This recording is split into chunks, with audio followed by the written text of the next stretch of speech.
Bonjour, bienvenue sur la chaîne MyAstro. On se retrouve aujourd'hui pour la vidéo sur la nouvelle lune donc qui aura lieu le 6 juin, donc 6/6/2024 à 14h37 minutes 44 secondes précisément. Alors, donc je vous montre la carte du ciel, donc ici. Donc la nouvelle lune va se faire dans le signe du Gémeaux ici. Donc vous voyez la conjonction de la lune avec le soleil, donc principe de la nouvelle lune. On n'a pas très loin du coup Vénus qui fait une conjonction avec le soleil également. On a Mercure qui est au tout début des Gémeaux ici. On a alors, événement, effectivement, Jupiter qui vient de rentrer dans le signe des Gémeaux. Uranus qui est toujours dans le signe du Taureau. Mars qui est dans le signe du Bélier. Neptune et Saturne toujours en Poisson. Et notre Pluton qui est toujours en Verseau mais qui commence sa rétrogradation vers le Capricorne. Et on a ici, regardez, on a Lilith, la lune noire qui est pile sur l'ascendant ici. Et Junon ici et Vesta toujours en Cancer. Donc j'en parlerai un petit peu tout à l'heure. Le nœud sud en Balance toujours, le nœud nord en Bélier. Voilà pour la carte du ciel, donc pour cette nouvelle lune.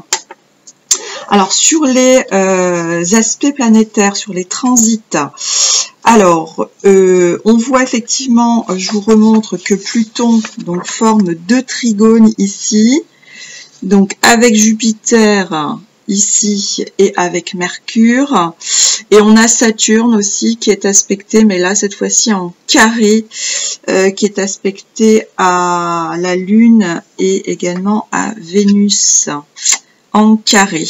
Voilà. Alors justement, alors Pluton en trigone avec Mercure. Ici, on a l'investigation, donc là, énergie plutôt favorable, plutôt positive. Donc Pluton communique avec avec Mercure, effectivement Mercure en Gémeaux, signe d'air, Pluton en Verseau, signe d'air. Donc là, effectivement, ben, bon anniversaire hein, aux Gémeaux, hein, puisqu'effectivement là, on est rentré dans, on est déjà au deuxième décan, hein, puisque le Soleil est à 16,18 degrés. Donc là, investigation, donc on en parlera tout à l'heure, donc important pour justement, comment dire, on va voir que c'est au niveau de la communication, au niveau de sa façon de communiquer, au niveau de ses pensées, au niveau de voilà de voir les choses d'une façon différente. On a aussi la communication qui est favorisée puisqu'on a du coup Jupiter qui est en conjonction avec Mercure là aussi. Donc là c'est on verra sur les vidéos là, du mois de juin. Mais là, pour vous, les Gémeaux, en ce moment, c'est la bonne période, hein, parce que vous avez Jupiter qui vient de rentrer et qui va rester pendant 1 an. Alors ça, c'est super hein, pour les signes d'air, et notamment pour les signes du Gémeaux. Donc, super conjonction Jupiter-Mercure. Alors, sur les aspects plus bloquants, on a Saturne qui est en carré à Vénus. Donc là, on a la solitude. Et ici, Saturne qui forme un carré avec la Lune. Et ici, on a l'accablement. Ok, donc voilà au niveau des positions planétaires. Alors, je vous disais, on a Vesta qui est dans le signe toujours du Cancer. Là, on nous parle d'un retour à soi, un fort besoin de retour à soi, d'autonomie, d'indépendance. On parle aussi de soins thérapeutiques ici, hein, pour soi. Hein. Donc, on peut parler d'astrologie aussi. Alors pour pousser un petit peu plus, on peut parler aussi de lecture d'âme, hein. Donc là on est vraiment dans la psychologie en fait spirituelle, si je peux parler de cette association psychologie spirituelle, pourquoi pas. On peut nous parler également de religion ici, hein. Donc peut-être besoin d'autonomie par rapport à ça, par rapport à des formes de pensée, hein. Malheureusement on voit ce qui se passe dans l'actualité. Donc là, on a besoin de revenir, de réfléchir à toutes ces questions de psychologie, de religion, d'astrologie. Vous voyez, on est dans ce bouillon là intellectuel comment se positionner en fait par rapport à soi et par rapport à ses besoins personnels. Je vous rappelle que on est sur le nœud nord en Bélier, donc l'affirmation de soi, l'indépendance, l'autonomie. Ça rejoint effectivement cette position de Vesta en Cancer, à proprement dit en maison 10, et qui est la maison aussi de la carrière. Là, on est sur une journée type ascendant Vierge, donc il est question justement de s'améliorer, de peaufiner, il est question de communication aussi, il est question de savoir comment on se positionne par rapport à tout ça, par rapport à la société, par rapport à ses associations, par rapport à son conjoint, pourquoi pas. Voilà, on est vraiment dans une journée de questionnement, et comme c'est la nouvelle lune, donc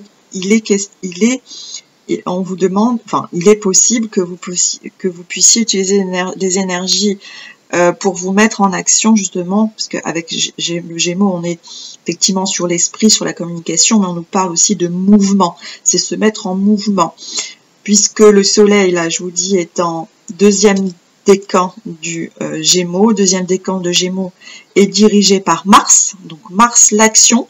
En plus, Mars est toujours dans le signe du Bélier, donc à domicile ici, bon, en toute fin, hein, 28°01, mais Mars en Bélier à domicile, donc donne beaucoup d'énergie. Alors forcément pour les Béliers, mais également pour vous, puisque là, on est en sextile, hein, le Bélier et le Gémeaux, vous voyez, sont en sextile ici, à 60° les uns des autres. Donc favorise l'action, favorise le mouvement. Donc là, je vous disais type ascendant Vierge. Donc là, on va nous parler effectivement de Mercure. Alors Mercure est dans le signe des Gémeaux. En plus, je vous disais tout à l'heure, conjoint à Jupiter, donc ce qui augmente ses capacités effectivement à communiquer. Parce que Jupiter, c'est la planète, voilà, qui permet la croissance, le développement. Mais attention à l'inverse, aux excès. Parce que Jupiter peut effectivement, dans les effets négatifs, apporter effectivement de l'excès. Donc attention à sa façon effectivement de communiquer, qui peut être favorisée, mais attention à ne pas tomber dans les excès ou à être trop dispersé aussi, hein, puisque Mercure en Gémeaux et Jupiter en Gémeaux, Gémeaux a deux côtés, on parle de curiosité d'esprit, etc. Mais attention, on parle aussi d'instabilité, c'est-à-dire aller dans tous les sens et manquer du coup de stabilité, hein. Donc faudra faire attention par rapport à ça. Donc voilà ce que je voulais vous dire par rapport aux aspects. Donc on a toujours effectivement Saturne qui est dans le signe des Poissons. Donc Saturne dans le signe de Poissons, voilà, il y a le côté méditation aussi, hein, de réfléchir, hein, de réfléchir à soi. Donc là, on est vraiment dans les formes pensées ici, comment dire, de pouvoir se projeter dans l'avenir sur voilà d'autres possibilités, d'autres horizons.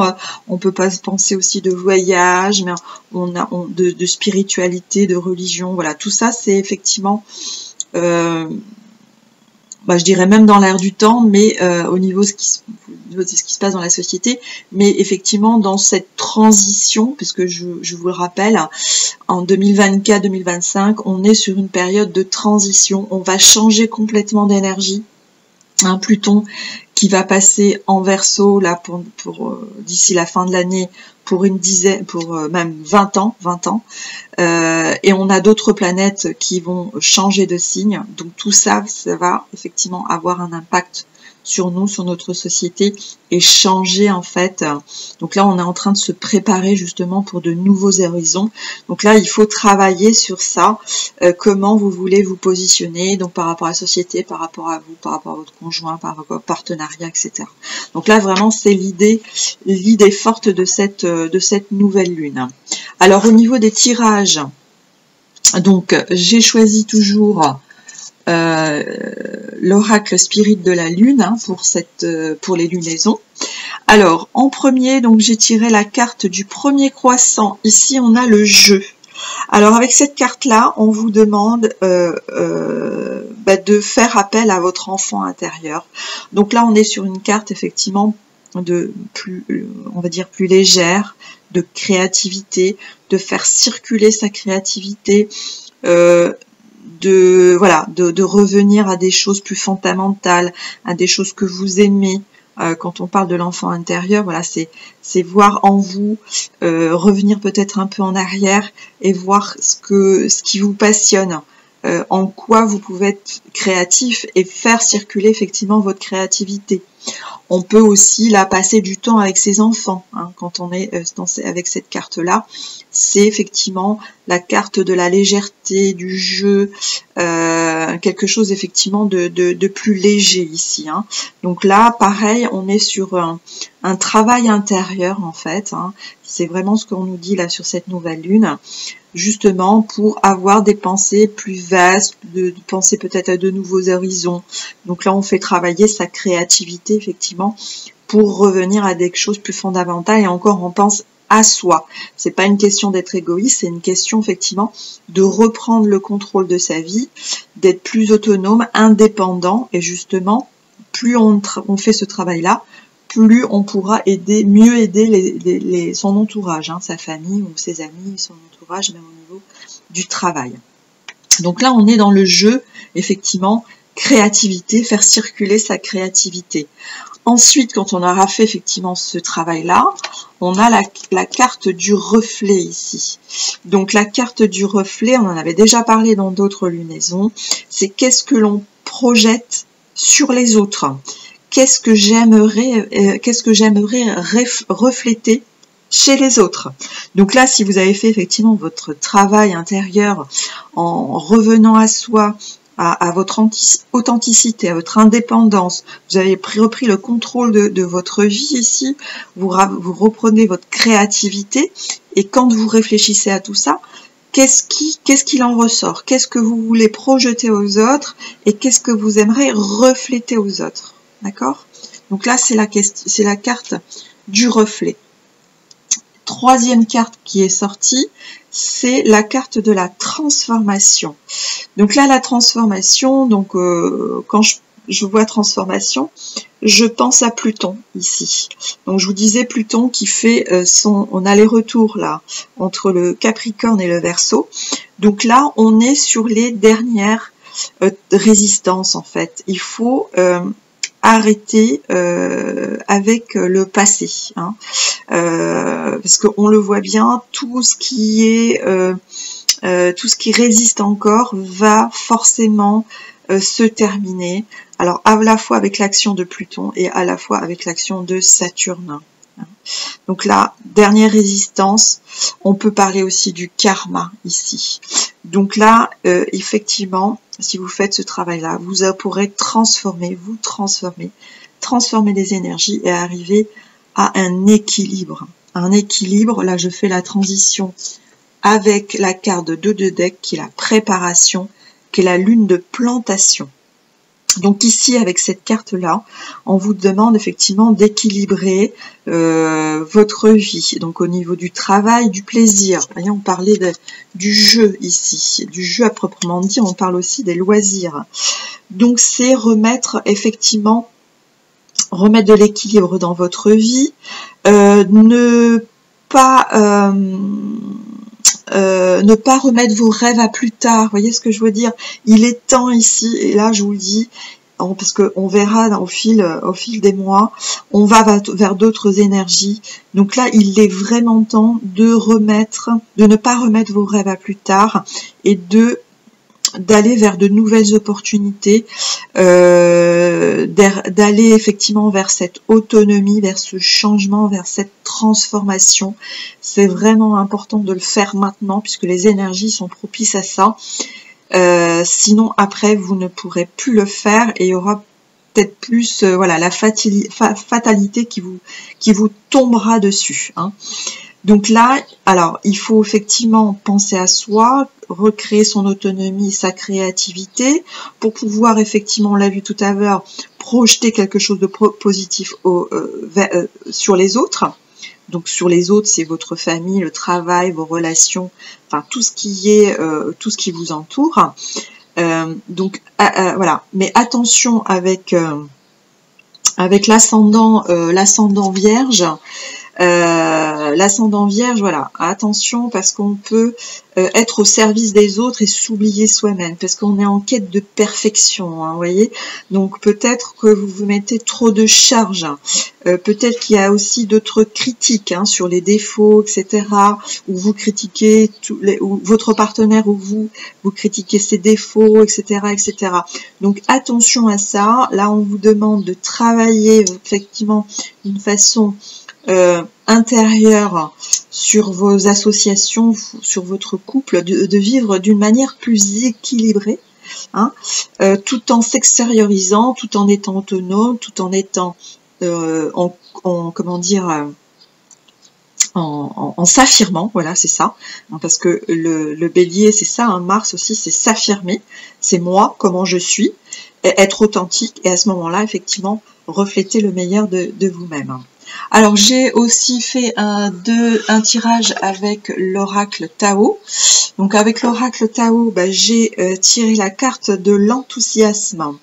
Alors ici enthousiasme, on nous dit source d'inspiration pour les autres. Vous voyez, c'est ce qu'on disait encore tout à l'heure. Expression, confiance en soi, intégralité, succès, partage, réponse positive. Vous voyez, cette carte, elle résume effectivement ce que je viens de vous dire. Donc là, on peut avoir une influence directe sur les autres. On a un pouvoir, voilà, de création. On peut rayonner avec enthousiasme. On s'exprime avec son cœur. Vous voyez. Donc c'est ça cette énergie ici. N'oubliez pas, tout à l'heure, je vous ai montré, il y a aussi là Vénus qui est en conjonction avec le soleil dans le signe du Gémeaux. Donc là, on est dans la créativité, on est dans la beauté, on est dans la grâce ici. Vénus apporte beaucoup de beauté, apporte beaucoup de grâce, peut donner aussi de l'ordre, hein, l'ordre aussi. Mais attention à ne pas être dispersé, hein. C'est juste ça, parce que attention à Jupiter, Jupiter qui peut effectivement donner de l'excès. Donc il faut canaliser un petit peu sa communication pour ne pas être isolé, parce que je vous rappelle, vous avez Saturne là en garde-fou, hein, Saturne qui va challenger Vénus ici, et également la Lune, hein, l'accablement et la solitude. Donc vous pouvez effectivement favoriser votre communication, votre créativité.